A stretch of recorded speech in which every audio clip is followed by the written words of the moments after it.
Buenos días, iglesia, Dios les bendiga. Qué momento tan especial estar en este lugar para poder clamar, orar, hablar con Papá Dios y decirle tantas cosas que tenemos en nuestros corazones para con Él. Así que yo le invito a que cierre sus ojos y en el lugar donde usted se encuentre tenga esa comunión con Él. Padre bueno, te damos gracias, Señor, por este nuevo día. Gracias, Dios, por esta oportunidad que nos das hoy de venir a tu casa, Señor, de venir a tu presencia, de buscarte, Dios, porque tenemos claro, Señor, que tu presencia, Señor, está en nuestras vidas, está en nuestras familias. Te damos gracias, Dios, porque tu amor y tu misericordia se renuevan todos los días, Dios, porque tienes cuidado de nosotros, Señor, porque has cuidado a nuestros hijos, a nuestra familia, porque tenemos un techo donde dormir, Señor, porque hay alimento en nuestra mesa.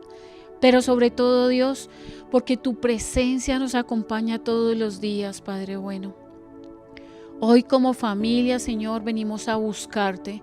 Primero que todo queremos reconocer que tú eres el único digno de gloria, honra y alabanza, Señor. Gracias, Dios, por tu amor. Gracias por cuidarnos. Gracias, Jesús, por entregarlo todo por nosotros.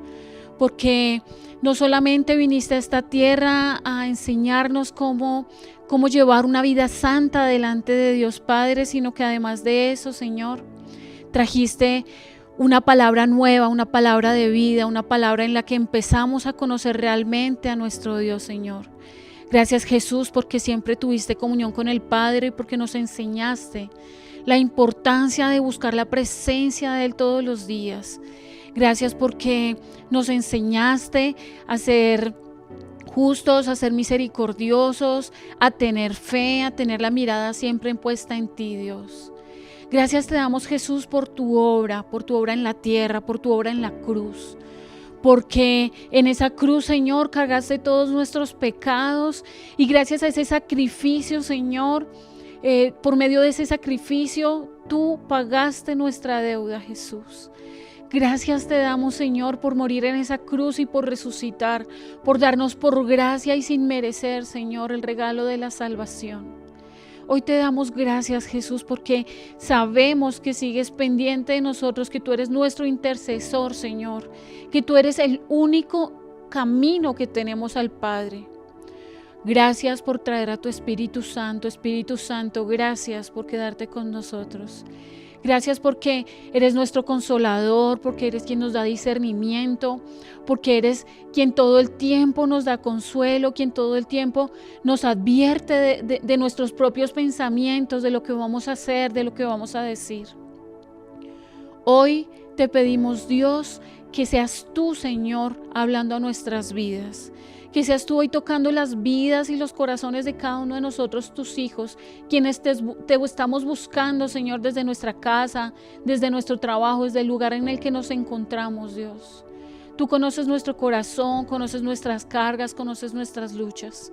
Y hoy, Dios, como familia en Cristo, venimos, además de agradecerte, Señor, y reconocer que eres el único y que eres más que suficiente. También queremos pedirte hoy, Señor, por quienes no te conocen, Dios. Hay tantas situaciones difíciles en este mundo, Dios. Y como dice tu palabra, Dios, hoy el mundo promueve, Señor, una cultura en la que a todo lo bueno le llaman malo y a lo malo le llaman bueno. Y por eso hoy te pedimos por nuestro país, Señor. Hoy te pedimos, Señor, por nuestra ciudad, por nuestro barrio, por nuestro entorno social, Dios. Hoy te pedimos que seas tú, Señor, tocando los corazones y las vidas, que sean más personas conociéndote, Señor, para que puedan ser transformadas sus vidas, Dios.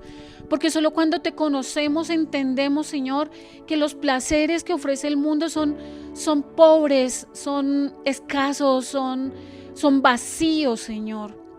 Solamente, Señor, en ti encontramos un gozo real, encontramos ese gozo, Señor, esa paz que sobrepasa todo entendimiento, esa posibilidad de estar bien en todo momento, Señor, aún en momentos de prueba.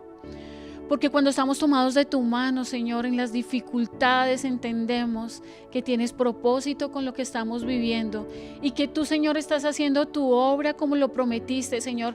Hasta el último día seguirás obrando. Por eso te seguimos pidiendo, Señor, con un corazón dispuesto por cada una de esas personas que te necesitan, Dios. Te pedimos, Señor, por los niños, por los adolescentes, por los jóvenes, por los padres y madres, Señor, cabezas de hogar. Te pedimos por los abuelos, Dios, que sigas tú, Señor, tocando las puertas, Señor, y transformando vidas. Gracias, Señor, por tu palabra, por tu amor, por tu misericordia. Entregamos este tiempo en tus manos. Es en tu nombre, Jesús. Amén y amén. Bendiciones, tierra deseable. Canta con nosotros. Dios es quien pelea, con nosotros va. Él es vencedor, sí, Él es vencedor. No nos moverán ni sacudirán. Cristo está aquí. Oh, oh, oh. Gracias, Señor, porque tú estás aquí.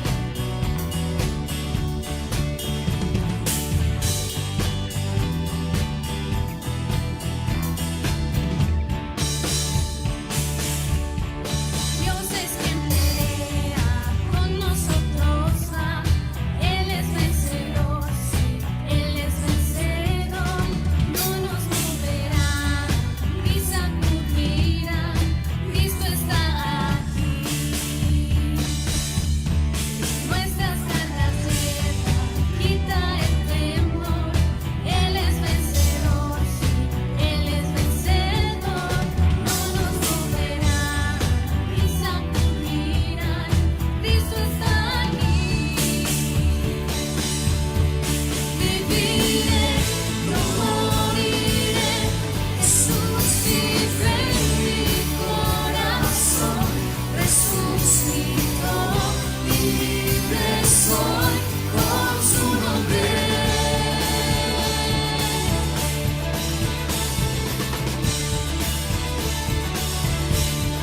Nuestras cargas lleva, quita el temor. Él es vencedor, sí, Él es vencedor. No nos moverán ni sacudirán. Cristo está aquí. Viviré, no moriré. Jesús vive en mi corazón. Resucitó y libre soy con su nombre. Viviré, no moriré. Declaro que le exaltaré. Su gloria me da sanidad por su nombre.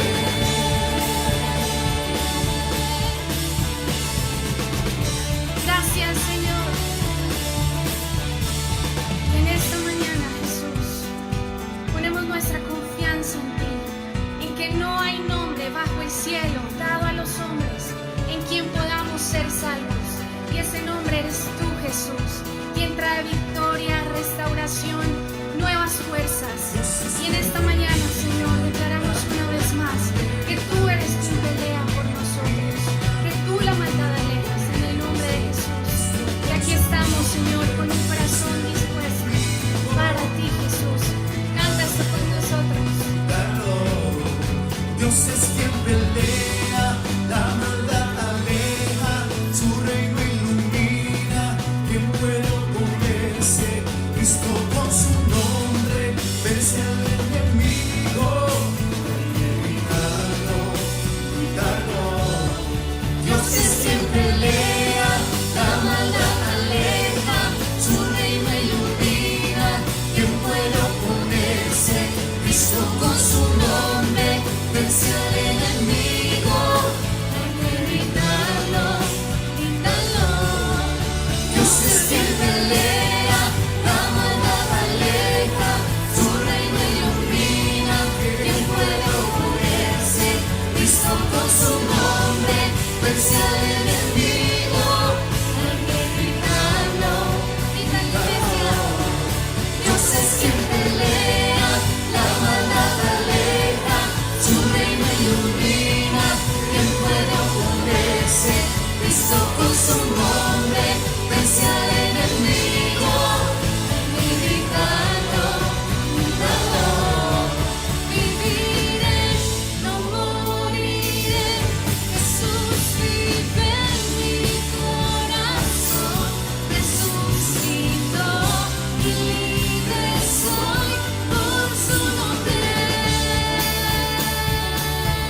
Segunda de Corintios 9:8.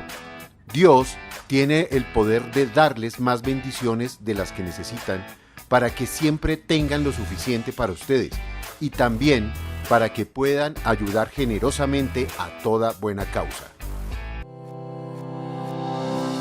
Con sus diezmos, ofrendas o donaciones, estás invirtiendo en la vida de otras personas y familias. Si deseas bendecir la casa del Señor, podrás hacerlo de las siguientes formas: por medio de un corresponsal bancario en Bancolombia, por medio de un corresponsal bancario del Banco de Bogotá, a través de una transferencia bancaria o una consignación directa, o usando el código QR. En Tierra Deseable damos con amor.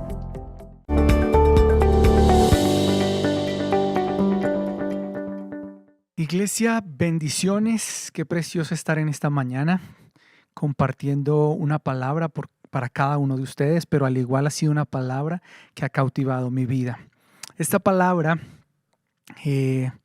decidí llamarla "En Él hay un guardián". Y cuando digo en Él me refiero a Jesús. Y precisamente quiero que vayamos en nuestras palabras, en nuestras Biblias, allí al Evangelio de Lucas, en el capítulo 22. Allí en el Evangelio de Lucas, capítulo 22, verso 31, encontramos unas palabras de Jesús, del Maestro, refiriéndose o entablando una conversación con Pedro. Y allí en el versículo 31 dice: Simón, Simón, Satanás ha pedido zarandear a cada uno de ustedes como si fueran trigo. Verso 32, pero yo he rogado en oración por ti, se refiere a Simón, para que tu fe no falle, de modo que cuando te arrepientas y vuelvas a mí, fortalezcas a tus hermanos. Eso es hasta el 32. Si usted sigue leyendo allí en su Biblia, los versículos que siguen, Jesús se está refiriendo a cuando Pedro lo va a negar, a esa negación de Pedro que todos conocemos, de cuando Pedro lo niega 3 veces y el gallo canta. Es un texto bien conocido por cada uno de los cristianos. Pero estos 2 versículos pocos los tenemos en cuenta y es ese contexto a lo que va a suceder después. Y es cuando Jesús le está diciendo a Pedro lo que va a acontecer y Pedro después le dice que no, que él hasta la muerte va a ir con el Maestro. Pero allí Jesús le está diciendo que quien ha pedido esto o probarlos es Satanás, y utilizan allí en la PDT la palabra zarandear, y zarandear viene de cuando en el pueblo judío tomaban el trigo y utilizaban, lo lanzaban al aire y zarandeaban para poder que cayera el trigo del resto de lo que lo acompañaba. Y Satanás está pidiendo que prueben no solo a Pedro, sino dice que a cada uno de ustedes, o sea, se refiere a los discípulos, allí en el verso 31 y 32 de Lucas, que los prueben. También conocemos la historia de Job, cuando Satanás llega allí delante de Dios y pide que sea probado Job. Y allí en este momento, en la conversación que tiene Jesús con Pedro, le está diciendo que Satanás ha pedido que lo prueben, a ver qué tanto es su fe, a ver si no falla en su fe. Y después dice el Maestro: de modo que cuando te arrepientas y vuelvas a mí, fortalezcas a tus hermanos. Jesús le está diciendo allí a Pedro que sí, que efectivamente él va a fallar, que lo va a negar, que efectivamente él sabe que esto va a acontecer, pero después le dice: de modo que cuando te arrepientas. Es decir, que Pedro va a tener un arrepentimiento de lo que va a suceder, y de hecho así acontece. Y vuelvas a mí a fortalecer a tus hermanos, pero no solo se refiere al momento en que lo niega y Pedro se siente mal, porque Pedro se siente mal y se esconde, y de hecho lo acusan y él dice, se asusta y dice: no, yo no estaba con él, como tratando de salvar su vida. Pero cuando Jesús le está diciendo que fortalezcas, que se arrepiente y fortalezca, no se refería solo a ese momento, sino a momentos después, días después de lo que va a pasar con la vida de Pedro. Y cuando digo en él hay un guardián, es porque Jesús con nosotros siempre ha sido un guardián. Nos escogió, nos llamó, pero no significa que no vayamos a pasar pruebas, no significa que no tengamos tentaciones, no significa que no pasemos por procesos en los cuales nuestra vida va a ser tocada, va a ser puesta a prueba, sino que Él ya lo conoce, Él ya lo sabe. Y he mirado allí en la palabra unos pasos en los cuales, si bien va a ocurrir en nuestras vidas esto, si bien el Maestro sabe que en nosotros van a haber acontecimientos que van a probar nuestra fe, Él sigue siendo el guardián no solo de nuestras vidas, sino lo mejor de todo, de nuestra alma, que es lo que realmente a Él importa, que fue lo que Él vino a salvar, nuestras almas. Porque este cuerpo perecerá. La palabra dice que vuelve al polvo, pero nuestra alma es lo que está en disputa entre Satanás y Jesús. Y Jesús vino a salvar nuestras almas. Él es el guardián de nuestro corazón, de nuestro ser, de nuestra alma, de lo que representamos para Él. Así que yo le invito a que usted vaya allí al a la epístola de Romanos, capítulo 8, versículo 34, y se lo voy a leer en la versión de PDT. ¿Quién va a condenarnos? Pregunta. Cristo fue quien murió por nosotros y además resucitó. Ahora Cristo está sentado a la derecha de Dios y está rogando por nosotros. Y este primer punto lo quise llamar no hay condenación. La palabra dice que no hay condenación para los que están en Jesús. Por eso es que nuestra fe es probada para ver si estamos en Jesús. Y para los que están en Jesús, allí en Romanos nos dice que no hay condenación. Se pregunta allí Pablo, ¿quién va a condenarnos? Cristo fue el que murió. Si ya Él murió y nosotros estamos en Él, no hay condenación. Con la excepción de que no es que no vayamos a pasar pruebas. A veces nos venden un evangelio o un cristianismo en donde nos dicen que todo es felicidad cuando aceptamos a Jesús y bendiciones y fiesta. No, eso no es tan así. Vamos a seguir teniendo pruebas. De hecho, Jesús dijo en sus palabras, Señor, no te pido que los quites del mundo, sino que los guardes. Es decir, esto no es porque nosotros no vayamos a pasar por las pruebas. Vamos a pasarlas, las vamos a vivir. Somos humanos. Pero en nosotros hay una esperanza de que Jesús pasó la prueba por nosotros. La vivimos, pero tenemos una victoria garantizada. Entonces ese primer punto es no hay condenación. Cuando decimos que no hay condenación no significa que todo acabó allí y que la prueba va a llegar y bueno, como hay un resultado ya sabemos que todo va a ser positivo al final. No.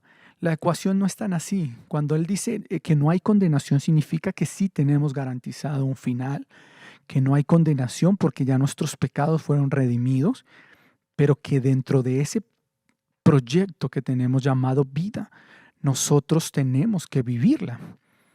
Y eso es un plan perfecto que Él trazó. Y ese es el punto número 2. Lo llamé tiene un plan perfecto. Dentro de ese guardián de nuestra alma, el guardián ha trazado para nuestras vidas un plan perfecto. Un plan que Él ha diseñado con exactitud, con tiempos, con parámetros. Y en Filipenses 1:6 de la PTD dice, estoy convencido de que Dios empezó una buena obra entre ustedes y la continuará hasta completarla el día en que Jesucristo regrese. Y es interesante este versículo porque nos está hablando de ese plan perfecto que ese guardián tiene para nuestras vidas. Si bien Él nos guardó, Él nos escogió, Él nos tiene ahí preparados. Dice que tiene una buena obra y que la continuará. Y esto pasó con la vida de Pedro. Después de que lo niega, viene la crucifixión de Jesús, la muerte, pero después viene una resurrección. Pero entre todo este acontecimiento y todos estos eventos que sucedieron, la fe de Pedro fue puesta a prueba. Y ese Pedro que estaba con el maestro y valiente, que cortó una oreja y que yo voy contigo hasta la muerte, en estos días tuvo sus horas críticas en las cuales negó al maestro, en el cual dudó, en el cual dijo yo no sirvo para esto, ya no está mi maestro, yo qué hago aquí, y decide retornar a ser un pescador. Decide volver, y cuando Jesús anda en esos días sobre la tierra antes de su ascensión, tiene que volverlo a sacar del mar al pobre Pedro, porque este hombre se había vuelto como hacia atrás, había dicho no, ya perdí la esperanza.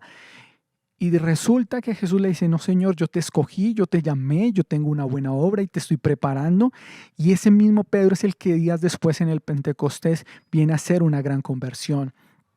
Viene a dar un gran mensaje, viene a ser un gran predicador. Pero esto no es simplemente de un día. Esto es de que nuestra fe es probada y tiene que ser probada para que nosotros día a día vayamos mejorando, vayamos creciendo. Él nos escogió, no es tiempo de volver atrás, es tiempo de mirar hacia adelante, porque Él tiene un plan perfecto, ¿cierto? Y la obra que Él empezó la continuará ¿hasta cuándo? Hasta cuando Él regrese. O sea, no es de hoy, no es de mañana, no es de que ya llegué al tope, soy el cristiano top. No, esto es de día a día ir creciendo en Jesús. Punto 3, cuida de los suyos. Ese guardián, en su función de guardar lo que Él mismo preparó, cuida de nosotros y dice que Él es el pastor de su rebaño, ¿cierto? Y que sus ovejas cuidan su voz. En Romanos 8:20 nos dice allá, y esta versión me llamó la atención, que es la nueva traducción viviente, dice: el Dios de paz que levantó de la muerte por medio de la sangre del pacto eterno a nuestro Señor Jesús, el gran pastor de ovejas, les dé todo lo que necesiten para que hagan lo que Él le agrada. También le ruego que haga en nuestra vida lo que Él quiera y que lo haga a través de Jesucristo, que se dé honor a Jesús por toda la eternidad. Y lo llama allí el gran pastor de ovejas en esta versión, porque Él nos escogió. Y si nosotros somos ovejas suyas, escuchamos su voz, no la de otro pastor, no la de otro que nos quiera venir a convencer, no, es la de nuestro pastor, la de aquel que dio su vida por nosotros. Y esa fe fue probada en Pedro porque era su maestro. Él no podía escuchar la voz de otro. Cuando viene Jesús y lo saca nuevamente allí del mar, dice que estaba desnudo, Pedro vuelve y lo saca de allí. Pedro no iba a escuchar a otro, nadie más lo iba a convencer. Tenía que ser Jesús el que viniera a decirle: mira, Pedro, es que esto no es de hoy, esto es de día a día. Y Pedro entendió que él tenía que cambiar su vida, y Jesús guarda de los suyos, guardó de sus 12, guardó de los que Él llamó. ¿Por qué no va a guardar de nuestras vidas? Así que en Él hay un guardián. Yo te invito a que cierres tus ojos y le digas: Señor, hoy quiero dimensionarte de una forma diferente. Tú no solo viniste a salvar mi vida, sino también guardas mi alma, porque esto no es un proceso solamente de aceptarte y de esto ya será una vida llena de rosas. No, la rosa, para poder llegar a esos pétalos tan hermosos, tiene un tallo, y esos tallos tienen espinas, y nuestras vidas pasan muchas veces por procesos en los cuales es probada nuestra fe, así como la de Pedro, y muchas veces intentaremos decir: no, yo a esa iglesia no vuelvo, ay, es que me ha decepcionado Dios, es que me prometieron bendiciones, pero nada. Y nuestra fe es probada, y más aún cuando Satanás está acusándonos para que sea probada, para que nosotros reneguemos de Dios, para que nosotros le neguemos. Pero Jesús guarda nuestra alma y dice: yo te escogí, yo te llamé, yo quiero estar presente en tu vida todos los días. ¿Hasta cuándo? Hasta que yo regrese. Y entonces nuestras vidas están guardadas. Depende de nosotros seguir creyendo día a día en un Dios de pactos, en un Dios de maravillas, en un Dios que hace sanidades, prodigios, milagros, pero que también está en la prueba, porque en ningún momento abandonó a Job, sino siempre estuvo pendiente de cuidar su corazón y decir: aunque estuviste en la prueba, nunca renegaste. Aunque Pedro intentó alejarse del maestro, el maestro mismo vino y le dijo: no, Señor, ven, porque tú vas a hacer que muchos otros crean en lo que tú ya crees. Ese es el maestro, ese es el gran pastor, el que tú y yo tenemos. Él es Jesucristo. Amén y amén.